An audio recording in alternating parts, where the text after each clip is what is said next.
terms of the work, I think it's really interesting the work you've done again in terms of the impact on the environment, and that's something you've always stressed with our conversations is you know, folks are focused so much on what you're doing, but really shouldn't we all collectively be looking at what we as human species are doing to the environment? And you have cited some of the tests you're doing for the acoustics and the belugas and algae with large shipping boats, and doing some work there. But you know, I think the concern that we have, and in this board, we have wrestled with issues at this board, debated and approved, taking strong stances on issues such as increased oil tanker traffic off the West Coast. And we talked about affecting the habitat of our marine mammals. And I'm wondering if it seems, I haven't seen the aquarium come out strongly on such issues. I think you did a great job of sort of trying to highlight some of the potential impacts, but you stop a bit short of advocating for, hey, hold on, Canadian government, if we are true to our desire to protect the environment and conserve, we need to reevaluate some of these plans, such as increased tanker traffic. So is it that I haven't seen that advocacy, or is this a conscious decision by the board of the aquarium to not take a stand on serious threats to the biological and ecological health of our West Coast? So 58 years ago, before the aquarium ever opened, the board, you know, did something really unusual. It sat down and thought about what they wanted their aquarium to do and to be, and they gave it 4 very clear mandates. One was to conduct original research, so that was clear back before the doors opened, play a major role in education to help make Vancouver more attractive, and to operate in a financially self-sufficient manner independent of government. And they said, okay, this is a science-based institution that needs to be a reliable source of information for people, which means science and fact. So that's written right into the aquarium's 58 now 2-year-old DNA. So there are two reasons that the aquarium is not overtly, or what we say is we're not prescriptively advocacy based.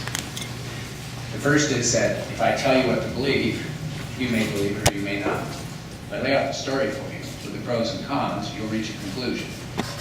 And then you own that conclusion. Whereas if I just tell you you should have sushi for dinner tonight, you might go home and have sushi for dinner or not, right? But if you lay out the story and you pick, then you own it. So it's a more effective way of public engagement. It's also, there are a number of ways to achieve some of these conservation objectives. So as one federal official put it, he said there are always people, and they call it the parade, carrying signs saying before this, be against that, whatever. And they get a lot of the press. But the really effective work in moving the needle often is done around on the other side of the closed doors. And those people often don't get into the closed door. And because we come from a science base, we helped write the Oceans Act. We played a fairly decent role in the Species at Risk Act because we got in the back door, coming from that position of science, to help try and move the needle. So it takes both. Well, I talk a lot with Paul Watson, Sea Shepherd Society. And Paul be the first to say, they're dead set on ending whaling and ending dry fishery, and they use one set of methods. But he'd be the first to say, you don't need just one set of methods or one approach. You need 3 or 4 approaches coming from different directions, trying to do the same thing. We're just a different direction a bit.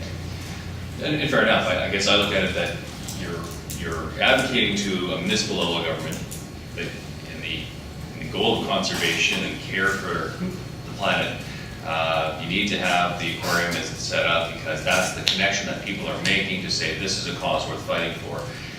And I guess, when we talked before, I expressed concerns that if we're getting a great understanding about the food cycle and all of the aspects of beluga habitat in the Arctic, we understand that they eat a certain type of fish, which is directly linked to the amount of sea ice. And if we're standing by and the sea ice is going away, are we not doing anything but having a great understanding of a species that's about to become extinct? I mean, unless we're taking the data and you're advocating for senior level government,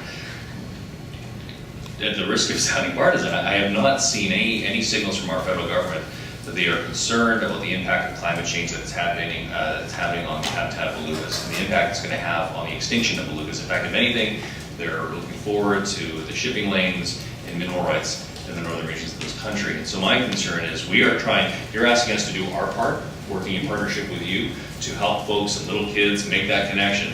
But what are you doing to make sure that the real power at higher levels of government are stepping in with succinct policies to reverse the changes that are affecting the animals that we have in our tanks? So the first step is you got to have the knowledge. You got to know what's going on, and that's where the science comes in. Okay, so now that we know that Arctic cod eat copepods are on the bottom of the ice as part of their life history, then you can focus some research to say, well, if the ice melts, the copepod's going to live on the bottom and just shift from eating on the ice to eating in the gravel or not. So you can ask a whole bunch of questions. The goal there is to be able to predict what happens. If the ice melts, this happens. You want to be able to predict, and that takes scientific data. There's an awful lot of opinion about what will happen, right? If we increase tanker traffic, all kinds of opinions about what will happen. What really will happen, and what being able to accurately predict, that's where you need some real information and some real science. Otherwise, it's just an emotional discussion instead of one based on real information. Then once you can begin to predict, that's where inspiring and engaging people comes into play. Because if people have real information, if you know definitively that if we do something, this is going to happen and it's bad, that's where public engagement really comes in and takes over.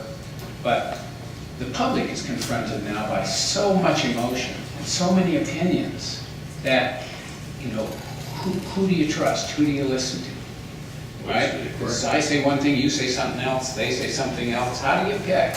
How does my neighbor decide what they believe in terms of? So it's got to come from that science, from that base of science and accuracy that everything springs from. And the last question, I guess, comes down to your not-for-profit, your nonprofit. In terms of donations, I'm doing a bit of digging, and I'm wondering what your matrix is in terms of accepting donations to your organization. You must, as an organization, say, look, we want to be sure that we're taking donations from good groups, good organizations. But the research I did, I found, and not to say these are bad groups, but again, trying to square away what these groups do with work you do. You received $1 million, had your $1 million from a mining company called Teck. And again, depending on your opinion, but in the $50,000 to $100,000 range, there was one of the groups listed Coca-Cola.